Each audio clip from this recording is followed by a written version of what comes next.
प्रत्येक व्यक्तीला 4 प्रकारची प्रकृती उत्तम असणे गरजेचे आहे.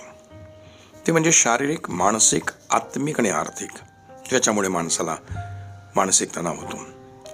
शारीरिक म्हणजे एखादा आजार, हार्मोनल चेंजेस किंवा असा आजार ज्याचं कारण ठाऊक नाही किंवा तो बरा होत नाही. मानसिक प्रकृती, ज्याला आपण भावनिक प्रकृती सुद्धा म्हणू शकतो, किंवा एखाद्या व्यक्तीला मानसिक तणाव असणं असं सुद्धा आपण म्हणू शकतो. आत्मिक प्रकृती, जी व्यक्ती देवावर विश्वास ठेवत नाही त्या व्यक्तीला अनेक मानसिक समस्यांना तोंड द्यावं लागतं. परंतु त्याचप्रमाणे जी व्यक्ती देवावरती विश्वास ठेवते त्या व्यक्तीला कमी तणाव असतो.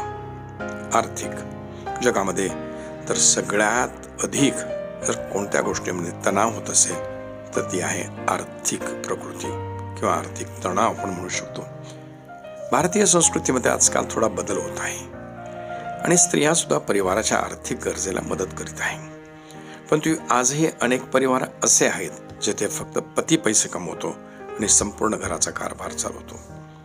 कोविडच्या काळामध्ये अनेकांच्या नोकऱ्या गेल्या आणि अनेकांनी आत्महत्या सुद्धा केल्या, कारण त्यांना परिवाराचा आर्थिक भार सांभाळता आला नाही. मागील 3 व्हिडिओजमध्ये आपण पाहिलं की मानसिक तणावाचे काय परिणाम होतात. तर आज आपण ही गोष्ट समजून घेऊया आणि की बाबा मला कोणत्या गोष्टीमुळे तणाव आहे, ह्या 4 पैकी कोणत्या गोष्टीमुळे मला तणाव आहे. जर आपल्याला हे कळालं अमुक गोष्टीमुळे मला जर तणाव आहे तर त्यावर मी काय उपाय केला पाहिजे, पुढच्या व्हिडिओमध्ये याबद्दल अधिक काही शिकूया.